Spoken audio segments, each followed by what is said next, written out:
und was sagt man dazu? Aber der Herr hat mich in die ganze Familie rausgenommen und gesagt, ich habe eine Bestimmung für dich. Du wirst mir nachfolgen. Und die Nachfolge, die ging also ganz tief. Ich wollte das gar nicht. Ich hatte schon mein ganzes Leben ausgefüllt mit Ideen, was ich eigentlich sein sollte. Ich wollte Dolmetscherin werden, hatte auch studiert. Aber Gott hatte andere Pläne. Und dann in diese englische Stadt, plötzlich, als ich am Tisch saß, Studentin, kommen da zwei Deutsche hinein und reden ganz laut und sagen, bist du die Frau, die gestern Jesus aufgenommen hat in der stillen Zeit? Ich bin rausgerannt. Ich wollte nicht, dass einer das wusste. Weg war ich. Wollte auch gar nicht mehr essen. Gott sagt, geh zurück, du sollst essen jetzt. Du bist konfrontiert, du läufst nicht weg von Konfrontation. Und dann kriegte ich wieder diese Stelle, liebe deinen Nächsten, wie du liebst dich selbst. Und Gott sprach mit mir und sagte, wenn du nicht lieben kannst, dann kann ich dich niemals gebrauchen in meinem Reich. Dann bist du eine Nu. Wirklich ganz deutlich. Then you will be a zero and not a hero. I don't want to be a hero and I don't want to be a zero. Ich möchte sagen, wie Gott ist. Okay? Aber ich habe ihn ehrlich gesucht. Und stell dir vor, ich ging runter und sie sagten, hast du darüber gebetet? Wir wollen, dass du mitkommst nach Deutschland. Ich sage, nein. Und plötzlich sagt, okay, ich komme mit. Das kam plötzlich über meine Lippen. Habe mein Studium abgebrochen und bin mit diesem Ehepaar nach Jever, das ist Norddeutschland, gegangen, um ein Jahr Zeit für Gott zu machen. Und in diesem Jahr bin ich völlig verändert. Ich habe Deutsche kennengelernt, die wirklich den Herrn kannten und von dem ich sehr viel gelernt habe. Und plötzlich ging all das, was über so viele Jahre passierte, ging weg und ich bekam ein wunderbares Verhältnis mit Jesus Christus und wusste, dass die Bibel stimmte. Denn das habe ich damals noch gar nicht geglaubt. Das ist interessant. Das ist ein Märchenbuch, ein schönes Buch, aber nicht für mich. Aber heute weiß ich, dass mein Erlöser lebt. Dann weiß ich auch, dass ich in so furchtbarer Angst war, bevor ich gerettet war, dass ich noch nicht mal in der Schule ein Gedicht hersagen konnte. Ich hatte Angst vor alles Mögliche. Aber nachdem ich wiedergeboren war, stand ich vor Leuten und habe gesungen und Gedichte geschrieben und ich dachte, wow, das kann doch nicht wahr sein. Das ist der Herr, denn er macht aus Angst, macht er Glaube. Okay? Wenn wir ihm wirklich unser Leben geben, dann verändert er uns.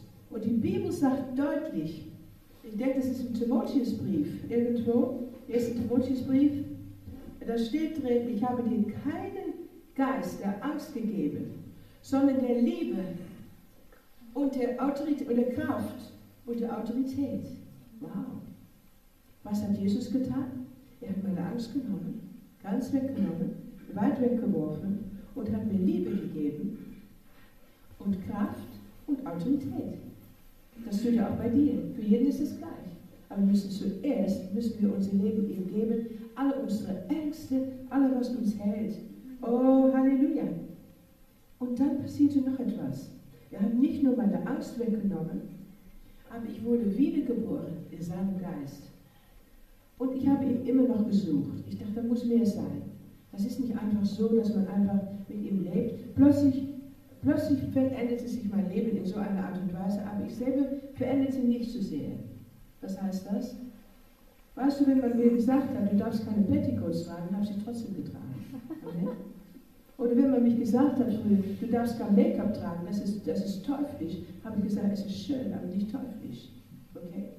Ich habe immer gewusst, dass es war okay mit dem Herrn, dass man sich selber bleibt. Man braucht sich nicht zu verändern, dass man einfach aussieht wie jemand aus dem 1. Jahrhundert oder wie. Ne? Und das sieht man oft in der Comedy, die ganze liebe Leute, und das ist mir tatsächlich in Südafrika passiert. Wir gingen zusammen mit 2 kleinen Kindern, mein Mann und ich hatte wieder etwas Rotes an, genau wie jetzt. Und ganz hohe Absätze. Und wir kommen in diese Gemeinde hinein, mein Mann sagt, wir besuchen diese Kirche. Und plötzlich kam man zu mir entgegen und sagt, bitte, du musst hinten sitzen. Ich sage, warum? Ich bin mit meinem Mann zusammen, ich sitze gerne neben meinem Mann. Nein, du musst hinten sitzen. Ich sage, warum denn? Yes, du bist nicht gläubig, du bist kein Gläubiger. Und ich sage, doch. Ich sage, du siehst nicht so aus. Ich sage, wie sieht ein Gläubiger aus? ja so. Ich sage, so wie Sie, dann will ich nichts mehr. Tschüss. Ich bin dann bin ich ein anderes Gläubig, aber ich bin nicht so gläubig, wie Sie glauben, okay? Also das war keine Rebellion, sondern ich habe mich nicht verändert in dem Sinne, dass ich eine Schablone wurde wie alle anderen Leute. Ist das okay für euch? Ja. Wir sind alle eine Persönlichkeit und jeder von uns hat einen Fingerabdruck. Und jeder Fingerabdruck ist anders. Und in dem Sinne glaube ich, dass einige von uns gehen mit der Zeit und andere bleiben zurück. Aber es ist nicht schlecht, um mit der Zeit mitzugehen. Es ist nicht schlecht, um einfach Skype zu machen oder vielleicht E-Mail oder vielleicht etwas Technisches zu gebrauchen. Das ist ganz gut für uns, denn das fördert uns. Stimmt es? Halleluja. So Gott hat mich verändert in meinem Geist und dann musste ich durch sehr viele Prüfungen gehen. Und die Prüfungen waren zum Beispiel auch, dass ich auch lernen musste, dass manche Leute, die glauben, gar nicht echt glauben. Okay, dann kam sofort der Ruf in die Mission. Mein Mann war deutsch, das war noch etwas, das ist eine zu lange Geschichte. Dankbar Gott, meine Familie wurde geheilt und er war ein lieber Mann. Okay, das war auch ein Durchbruch für die Familie. Und dann hatte ich zwei wunderbare Kinder, Tatjana und Natascha. Zwei hübsche Mädchen. Und wo die klein waren, haben sie mit uns gesungen. Wir haben Lieder gespielt und Lieder gesungen mit meiner Gitarre. Ich habe immer Musik in meinen Adern gehabt. Ich liebe Musik. Und oft haben wir gesungen als vier Leute, zwei Kinder und wir beide. Und sind dann auch überall eingeladen zum Singen. Ich habe einen Chor gegründet und viele andere Sachen gemacht. Denn Musik verändert Leute auch. Und Musik hat mich verändert. Und dann passierte es, dass Corrie ten Boom, eine Freundin von meinem Vater, sie wohnte in Holland und war eine sehr bekannte Frau, die dem Holocaust auch entkommen wurde. Was war mit ihr passiert?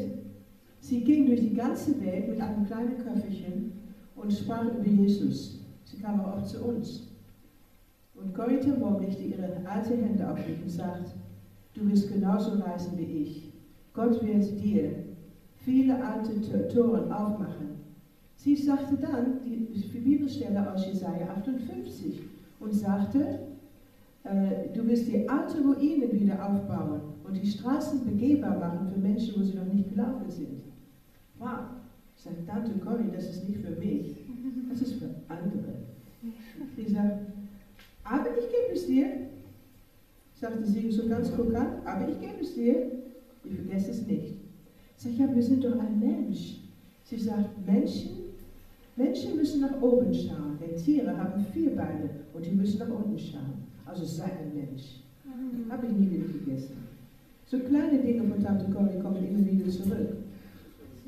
Und dann hat Tante Corrie, wer kennt Corrie ten Boom, hat ihre Bücher mal gelesen, okay, einige von euch. Sehr bekannt, hat auch einen Film gemacht, der über die ganze Welt bekannt ist.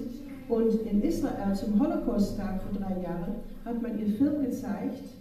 Und es war sehr, sehr interessant, dass man ihr Film gezeigt hat auf dem nationalen Fernsehen in Israel.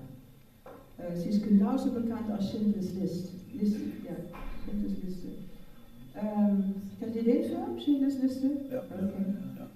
So, auf alle Fälle, Tante Corrie kam zu unserer Bibelschule, das überspringe ich einige Jahre, und sie redete über die Taufe im Heiligen Geist. Aber die Bibelschule, die ich besuchte, war überhaupt gegen den Heiligen Geist. Ich war sehr gelangweilt, denn immer wieder war das ist nicht für heute, das ist für das ist für morgen, das gehört hier. Da bin ich ganz durcheinander, was gehört wo? Und sie sagte zu den ganzen Studenten, wenn ihr nicht erfüllt seid mit dem Heiligen Geist, dann könnt ihr lernen, was ihr wollt, aber ihr werdet total unbrauchbar sein für Gottes Reich. Wow, das war stark. Sie sagt, ich rufe euch auf. Wer von euch möchte erfüllt werden mit dem Heiligen Geist? Ich war im Chor, ich liebte Musik und plötzlich stehe ich auf, als Erste im Chor und plötzlich höre ich, dass etwas sehr laut ist im Saal. Mein Mann läuft raus und ist 3 Monate nicht zurückgekommen. Was macht die Frau denn? Steht die da auf? Die ist doch schon bekehrt. Aber der ganze Chor stand auf mit mir. Und wir alle wollten mehr vom Heiligen Geist. Stell dir vor, Gott hat uns so angerührt, dass da eine riesengroße Erweckung kam auf diese Bibelschule. Aber wir durften gar nicht mit anderen Leuten reden.